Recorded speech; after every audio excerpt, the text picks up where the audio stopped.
नमस्कार दोस्तों, आप सभी का स्वागत है आपके अपने इस YouTube चैनल गुड़िया एकेडमी पर।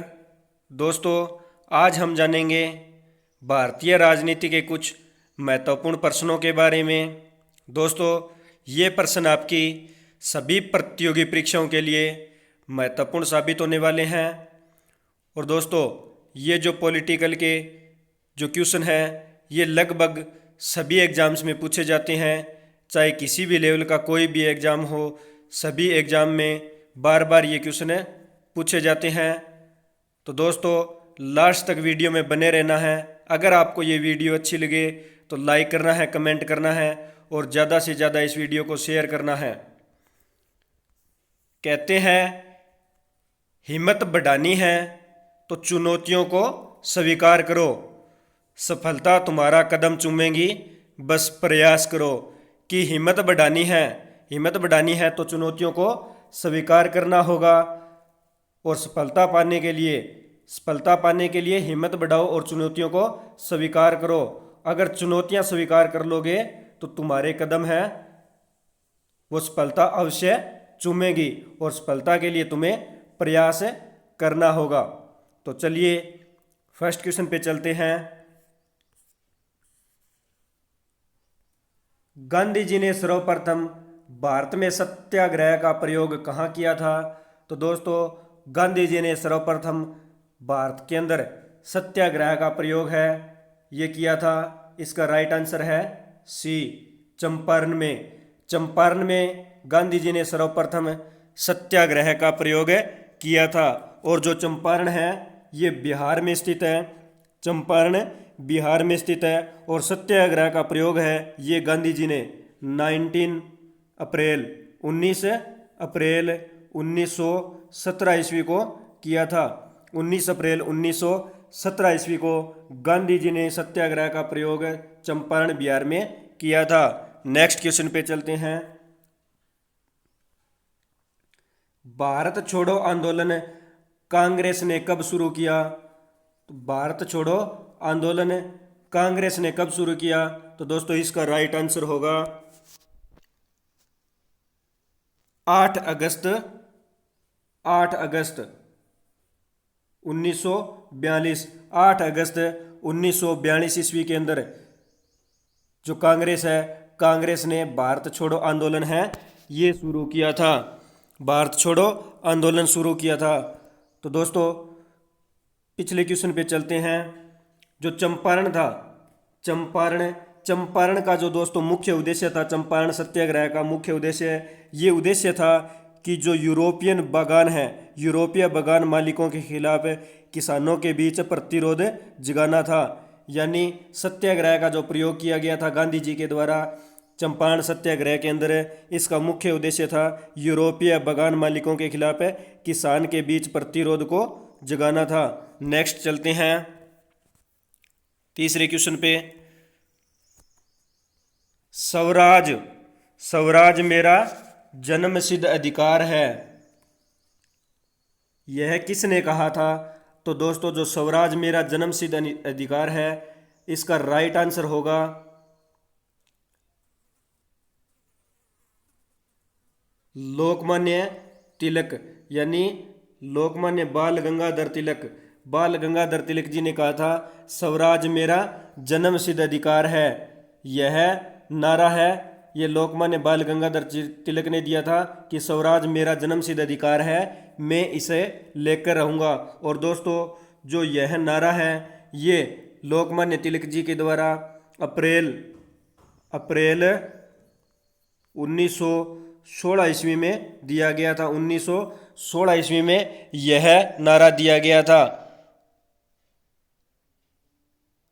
यानी कि इस नारे के द्वारा बाल गंगाधर तिलक ने इंडियन होम रूल लीग की शुरुआत की और यह नारा दिया गया था। यानी अप्रैल 1916 ईस्वी में बाल गंगाधर तिलक के द्वारा इंडियन होम रूल की स्थापना की गई थी और यह नारा दिया गया था। नेक्स्ट क्वेश्चन पे चलते हैं। महात्मा गांधी के असहयोग आंदोलन के दौरान किसने अपनी वकालत छोड़ दी थी? महात्मा गांधी के असहयोग आंदोलन के दौरान किसने अपनी वकालत छोड़ दी थी? तो इसका राइट आंसर होगा ए मोतीलाल जी नेहरू। मोतीलाल नेहरू ने महात्मा गांधी के असहयोग आंदोलन के दौरान जो अपनी वकालत है ये छोड़ दी थी। और दोस्तों जो असहयोग आंदोलन है ये आंदोलन हुआ था 1 अगस्त 1920 ईस्वी में। तो असहयोग आंदोलन है ये 1 अगस्त 1920 ईस्वी में हुआ था। नेक्स्ट क्वेश्चन पे चलते हैं। नमक सत्याग्रह के दौरान निम्न में से कौन गांधी जी से जुड़े थे? नमक सत्याग्रह के दौरान कौन है जो गांधी जी से जुड़े थे? इसका राइट आंसर होगा बी सरोजनी नायडू। सरोजनी नायडू है ये नमक सत्याग्रह के दौरान गांधी जी से जुड़े थे। और दोस्तों जो नमक सत्याग्रह है ये 12 मार्च 1930 से लेकर 12 मार्च 1930 से लेकर 6 अप्रैल 1930 दिन तक चला था। यानी लगभग 24 दिन तक चला था। 12 मार्च 1930 से लेकर 6 अप्रैल 1930 तक चला था। लगभग 24 दिन ये नमक सत्याग्रह है ये चला था। नेक्स्ट क्वेश्चन पे चलते हैं। भारत के उत्थान के लिए जन चेतना जगाने हेतु किसने लंदन में ईस्ट इंडिया एसोसिएशन की स्थापना की? तो दोस्तों भारत के उत्थान के लिए जो जन चेतना जगाने हेतु लंदन में जो ईस्ट इंडिया एसोसिएशन है इसकी स्थापना इसका राइट आंसर होगा ए दादा भाई नारोजी। दादा भाई नारोजी ने लंदन में ईस्ट इंडिया कंपनी की स्थापना की थी। और दोस्तों लंदन में ईस्ट इंडिया कंपनी की स्थापना है ये दादा भाई नारोजी के द्वारा 1866 ईस्वी में की गई थी। नेक्स्ट क्वेश्चन पे चलते हैं। भारत में सामाजिक भेदभाव की बढ़ती घटनाओं को रोकने के लिए इल्बर्ट बिल किसके द्वारा प्रस्तावित किया गया था? तो दोस्तों जो इल्बर्ट बिल है ये है प्रस्तावित किया गया था। इसका राइट आंसर होगा सी रिपन। लॉर्ड रिपन इसका फुल नाम है लॉर्ड रिपन। लॉर्ड रिपन के द्वारा जो भारत में सामाजिक भेदभाव की बढ़ती घटनाओं को रोकने के लिए इल्बर्ट बिल है ये प्रस्तावित किया गया था। नेक्स्ट क्वेश्चन पे चलते हैं।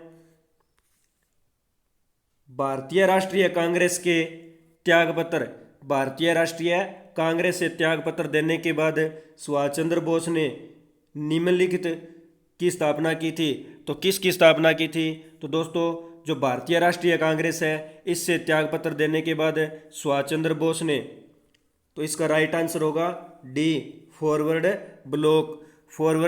ब्लॉक की स्थापना की थी। जो भारतीय राष्ट्रीय कांग्रेस से त्यागपत्र देने के बाद सुभाष चंद्र बोस ने फॉरवर्ड ब्लॉक की स्थापना की थी।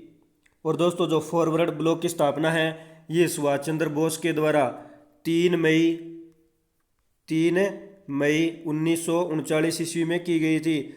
फॉरवर्ड ब्लॉक की स्थापना सुभाष चंद्र बोस के द्वारा 3 मई 1939 ईस्वी में की गई थी। नेक्स्ट क्वेश्चन पे चलते हैं। महात्मा गांधी द्वारा चंपारण सत्याग्रह शुरू हुआ था। महात्मा गांधी द्वारा चंपारण सत्याग्रह शुरू हुआ था। तो दोस्तों इसका राइट आंसर होगा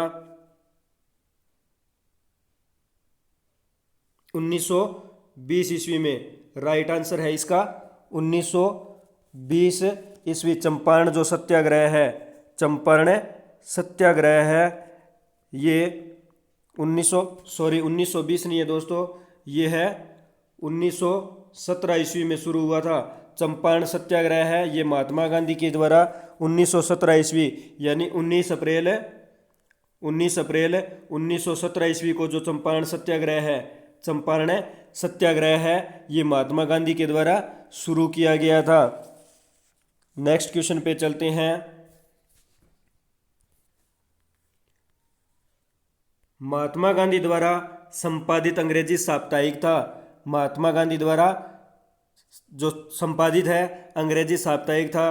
तो इन्होंने जो अंग्रेजी साप्ताहिक संपादित किया ये इसका राइट आंसर है be young India.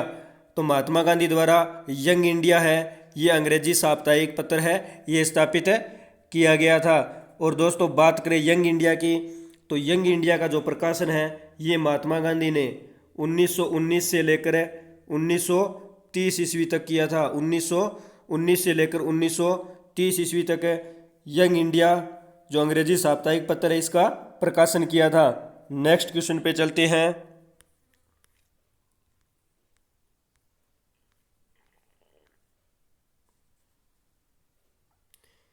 Next question है, निम्न में से कौन आज़ाद हिंद फौज के एक प्रमुख अधिकारी थे? निम्न में से कौन एक आज़ाद हिंद फौज के अधिकारी थे? तो दोस्तों इसका राइट आंसर होगा ए, शाहनवाज खान। शाहनवाज खान है ये आज़ाद हिंद फौज के एक प्रमुख अधिकारी थे। और दोस्तों बात करें आज़ाद हिंद फौज की, तो दोस्तों आज़ाद हिंद फौज की स्थापना है, आज़ाद हिंद फौज की स्थापना है ये 15 दिसंबर 1941 ईस्वी के अंदर, 15 दिसंबर 1941 ईस्वी के अंदर आज़ाद हिंद फौज की स्थापना पंजाब के जनरल थे मोहन सिंह, पंजाब के जनरल मोहन सिंह के द्वारा 15 दिसंबर 1941 ईस्वी को आज़ाद हिंद फौज की स्थापना की गई थी। नेक्स्ट क्वेश्चन पे चलते हैं। मेरे पास खून पसीना और आंसू के अतिरिक्त देने के लिए कुछ भी नहीं है, यह किसने कहा था? मेरे पास खून पसीना और आंसू के अतिरिक्त देने के लिए कुछ भी नहीं है, यह किसने कहा था? तो दोस्तों यह है, इसका राइट आंसर होगा चर्चिल। तो दोस्तों यह इसका पूरा नाम है विंस्टन चर्चिल। विंस्टन चर्चिल ने नारा दिया था कि मेरे पास खून पसीना और आंसू के अतिरिक्त देने के लिए कुछ भी नहीं है। और दोस्तों जो विंस्टन चर्चिल है ये द्वितीय विश्व युद्ध के समय यानी 1940 से लेकर 1945 तक 1940 से लेकर 1945 तक इंग्लैंड के प्रधानमंत्री रहे थे। और इन्होंने मेरे पास खून पसीना और आंसू के अतिरिक्त देने के लिए कुछ भी नहीं है ये नारा दिया था, और ये इंग्लैंड के प्रधानमंत्री रहे थे। नेक्स्ट क्वेश्चन पे चलते हैं। फूट डालो राज करो की नीति अपनाई गई थी। फूट डालो राज करो की नीति किसके द्वारा अपनाई गई थी? तो दोस्तों इसका राइट आंसर होगा answer C, lord Curzon. Lord Curzon के द्वारा फूट डालो और राज करो की नीति अपनाई गई थी। और दोस्तों जो ये नीति है ये लॉर्ड कर्जन के द्वारा 1905 में अपनाई गई थी। 1905 ईस्वी में फूट डालो राज करो की नीति लॉर्ड कर्जन के द्वारा अपनाई गई थी। नेक्स्ट क्वेश्चन पे चलते हैं। गदर पार्टी का मुख्यालय कहाँ था? गदर पार्टी का मुख्यालय कहाँ था? तो दोस्तों जो गदर पार्टी का मुख्यालय है इसका राइट आंसर होगा आंसर सी डी, यानी सान फ्रांसिस्को। सान फ्रांसिस्को में गदर पार्टी का मुख्यालय था। और दोस्तों बात करें गदर पार्टी की स्थापना की, तो गदर पार्टी की स्थापना हुई थी 25 जून 1913 ईस्वी को। 25 जून 1913 ईस्वी को गदर पार्टी की स्थापना है ये लाला हरदयाल ने की थी। और गदर पार्टी का जो मुख्यालय है ये सान फ्रांसिस्को में स्थित है। Next question. सुभाष चंद्र बोस ने कब कांग्रेस की अध्यक्षता से त्याग पत्र दिया था? सुभाष चंद्र बोस ने कब कांग्रेस की अध्यक्षता से त्याग पत्र दिया था? तो इसका राइट आंसर होगा आंसर सी 1939 ईस्वी 1939 ईस्वी में। तो इन्होंने त्याग पत्र दिया था 29 अप्रैल 1939 ईस्वी में सुभाष चंद्र बोस ने कांग्रेस की अध्यक्षता से त्याग पत्र दिया था। नेक्स्ट क्वेश्चन पे चलते हैं। किन राष्ट्रीय नेता को लोक हितवादी कहा गया है? किन राष्ट्रीय नेता को लोक हितवादी कहा गया है? तो दोस्तों इसका राइट आंसर होगा ए, गोपाल हरि देशमुख। गोपाल हरि देशमुख को लोक हितवादी नेता कहा गया है। गोपाल हरि देशमुख को लोक हितवादी नेता कहा गया है। नेक्स्ट क्वेश्चन पे चलते हैं।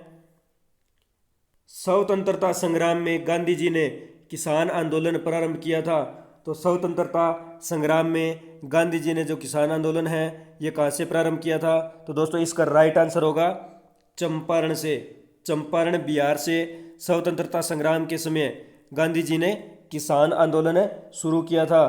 तो दोस्तों ये शुरू किया था चंपारण में 1917 यानी 1917 ईस्वी के अंदर। नेक्स्ट क्वेश्चन पे चलते हैं।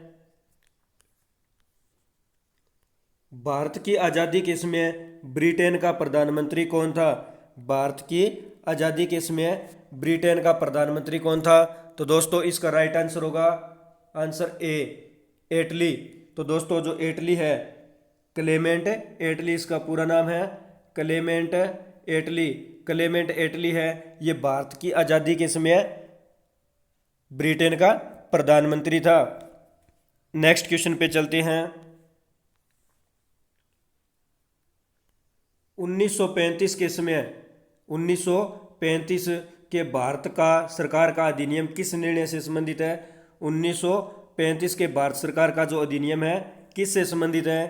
तो दोस्तों ये अधिनियम है, इसका राइट आंसर होगा सी, प्रांतीय स्वायत्तता। यानी 1935 का जो भारत सरकार अधिनियम है ये प्रांतीय स्वायत्तता से संबंधित था, प्रांतीय स्वायत्तता से संबंधित था। और दोस्तों बात करें 1935 के अधिनियम की, तो दोस्तों 1935 के अधिनियम के तहत अखिल भारतीय संघ की स्थापना की गई थी। अखिल भारतीय संघ की स्थापना की गई थी 1935 भारत सरकार अधिनियम के तहत। नेक्स्ट क्वेश्चन पे चलते हैं।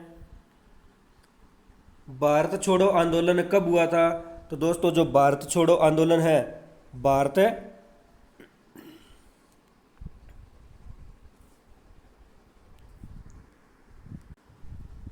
भारत छोड़ो आंदोलन है, इसका राइट आंसर होगा बी, 1942 ईस्वी में। भारत छोड़ो आंदोलन है ये 1942 ईस्वी में हुआ था। 8 अगस्त 1942 ईस्वी को भारत छोड़ो आंदोलन हुआ था। और जो भारत छोड़ो आंदोलन है ये महात्मा गांधी ने शुरू किया था, महात्मा गांधी ने शुरू किया था। और दोस्तों भारत छोड़ो आंदोलन के तहत कांग्रेस के मुंबई अधिवेशन में ये शुरू किया गया था। जो भारत छोड़ो आंदोलन है ये कांग्रेस के जो 8 अगस्त 1942 को कांग्रेस के मुंबई अधिवेशन में भारत छोड़ो आंदोलन महात्मा गांधी के द्वारा शुरू किया गया था। नेक्स्ट क्वेश्चन पे चलते हैं। 1905 में सर्वेंट ऑफ इंडिया सोसाइटी को किसने आरंभ किया? 1905 में सर्वेंट ऑफ इंडिया सोसाइटी को किसने शुरू किया था? तो दोस्तों ये शुरू किया था, इसका राइट आंसर होगा ए, गोपाल कृष्ण गोखले। गोपाल कृष्ण गोखले ने जो 1905 में सर्वेंट ऑफ इंडिया की शुरुआत की थी। और दोस्तों गोपाल कृष्ण गोखले ने इसकी शुरुआत, सर्वेंट ऑफ इंडिया की शुरुआत पुणे महाराष्ट्र में की थी। और दोस्तों जो सर्वेंट ऑफ इंडिया है इसका मुख्य उद्देश्य है नौजवानों को सार्वजनिक जीवन के लिए प्रशिक्षित करना। यानी जो सर्वेंट ऑफ इंडिया था 1905 के अंदर इसका मुख्य उद्देश्य था नौजवानों को सार्वजनिक जीवन के लिए प्रशिक्षित करना। नेक्स्ट क्वेश्चन पे चलते हैं। दिल्ली चलो का नारा, दिल्ली चलो का नारा किसने दिया? दिल्ली चलो का नारा किसने दिया? तो इसका राइट आंसर होगा बी, एस.सी. बोस यानी सुभाष चंद्र बोस। सुभाष चंद्र बोस, एस.सी. बोस ने दिल्ली चलो का नारा दिया था। और दोस्तों जो दिल्ली चलो का नारा है ये सुभाष चंद्र बोस के द्वारा 9 जुलाई 1943 ईस्वी को दिया गया था। दिल्ली चलो का नारा सुभाष चंद्र बोस के द्वारा 9 जुलाई 1943 ईस्वी को दिया गया था। और दोस्तों जो यह नारा है ये सिंगापुर के जो टाउन हॉल है, टाउन हॉल के सामने दिया गया था। नेक्स्ट क्वेश्चन पे चलते हैं। किस कांड के कारण असहयोग आंदोलन बंद करना पड़ा? तो दोस्तों किस कांड के कारण असहयोग आंदोलन है ये बंद करना पड़ा? तो इसका राइट आंसर होगा ए, चोरा चोरी कांड। चोरा चोरी कांड के कारण जो असहयोग आंदोलन है, असहयोग आंदोलन को बंद करना पड़ा था। और दोस्तों जो चोरा चोरी कांड है ये गोरखपुर में हुआ था। गोरखपुर में चोरा चोरी कांड 4 फरवरी 1922 ईस्वी को हुआ था। 4 फरवरी 1922 ईस्वी को गोरखपुर में चोरा चोरी कांड के बाद असहयोग आंदोलन को बंद करना पड़ा था। नेक्स्ट क्वेश्चन पे चलते हैं। निम्न में से कौन सीमांत गांधी के नाम से जाने जाते हैं? निम्न में से कौन सीमांत गांधी के नाम से जाने जाते हैं? तो दोस्तों इसका राइट आंसर होगा सी, खान अब्दुल गफ़ार खां। खान अब्दुल गफ़ार खां हैं, इन्हें सीमांत गांधी के नाम से जाना जाता है। और दोस्तों जो खान अब्दुल गफ़ार खां हैं, इन्हें बच्चा खान व बादशाह खान के नाम से भी जाना जाता है। और जो खान अब्दुल गफ़ार खां हैं, ये बलूचिस्तान के महान नेता थे। नेक्स्ट क्वेश्चन पे चलते हैं। भारतीय राष्ट्रीय कांग्रेस की प्रथम महिला अध्यक्ष कौन थी? भारतीय राष्ट्रीय कांग्रेस की प्रथम महिला अध्यक्ष कौन थी? तो दोस्तों इसका राइट आंसर होगा B, Annie Besant. Annie Besant है, ये भारतीय राष्ट्रीय कांग्रेस की प्रथम महिला अध्यक्ष थी। और दोस्तों जो एनी बेसेंट है, ये 1917 के कलकत्ता 1917 ईस्वी में कलकत्ता में जो अधिवेशन हुआ था, कलकत्ता में कांग्रेस का अधिवेशन हुआ था, इसमें कलकत्ता के अंदर जो कांग्रेस अधिवेशन हुआ था 1917 में, इसमें महिला अध्यक्ष बनी थी। नेक्स्ट क्वेश्चन पे चलते हैं। केंद्र राज्यों के प्रशासनिक संबंध भारतीय संविधान के किस अनुच्छेद में दिए गए हैं? तो केंद्र राज्यों के जो प्रशासनिक संबंध है, ये भारतीय संविधान के किस अनुच्छेद में दिए गए हैं? तो दोस्तों इसका राइट आंसर होगा ए, अनुच्छेद 256 से 263। 256 से 263 में केंद्रीय राज्यों के प्रशासनिक संबंध यानी जो है ये भारतीय संविधान के अनुच्छेद 256 से 263 में दिए गए हैं। नेक्स्ट क्वेश्चन पे चलते हैं। भारतीय राजनीतिक व्यवस्था की विशेषता है। भारतीय राजनीतिक व्यवस्था की विशेषता है, तो दोस्तों जो भारतीय राजनीतिक व्यवस्था की विशेषता, इसका राइट आंसर होगा आंसर डी, जाति धर्म और राष्ट्रीय हित। जाति धर्म और राष्ट्रीय हित, ये भारतीय राजनीतिक व्यवस्था की मुख्य विशेषता है। नेक्स्ट क्वेश्चन पे चलते हैं। गोवा भारतीय गणतंत्र का एक हिस्सा कब बना? गोवा भारतीय गणतंत्र का एक हिस्सा कब बना? तो दोस्तों इसका राइट आंसर होगा ए, 1961 में। 1961 में। तो जो गोवा है ये भारतीय गणतंत्र का हिस्सा 19 दिसंबर 1961 ईस्वी में भारतीय गणतंत्र का एक हिस्सा बना था। और दोस्तों बात करें गोवा की, तो गोवा 30 मई 1987 ईस्वी को 30 मई 1987 ईस्वी को गोवा को पूर्ण राज्य का दर्जा मिला था। 30 मई 1987 ईस्वी को गोवा को पूर्ण राज्य का दर्जा मिला था। और यह भारत का, गोवा है ये भारत का 25वां राज्य बना था। नेक्स्ट क्वेश्चन पे चलते हैं।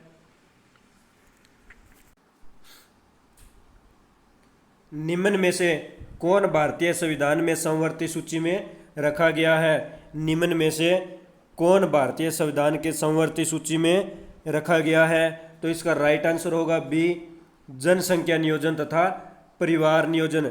जनसंख्या नियोजन तथा परिवार नियोजन है, ये भारतीय संविधान की संवर्ती सूची में रखा गया है। भारतीय संविधान की संवर्ती सूची में रखा गया है। और दोस्तों बात करें संवर्ती सूची के बारे में, तो संवर्ती सूची में वर्तमान में 52 विषय है। वर्तमान में 52 विषय है। और जो संवर्ती सूची है ये ऑस्ट्रेलिया के संविधान से ली गई है। ऑस्ट्रेलिया के संविधान से ली गई है। संवर्ती सूची है ये ऑस्ट्रेलिया के संविधान से ली गई है। वर्तमान में इसमें 52 विषय है। नेक्स्ट क्वेश्चन पे चलते हैं। निम्न में से कौन भारत का लगातार 2 बार राष्ट्रपति बना है? तो दोस्तों इसका राइट आंसर होगा बी, डॉक्टर राजेंद्र प्रसाद। जो राजेंद्र प्रसाद है ये भारत के लगातार 2 बार राष्ट्रपति बने थे।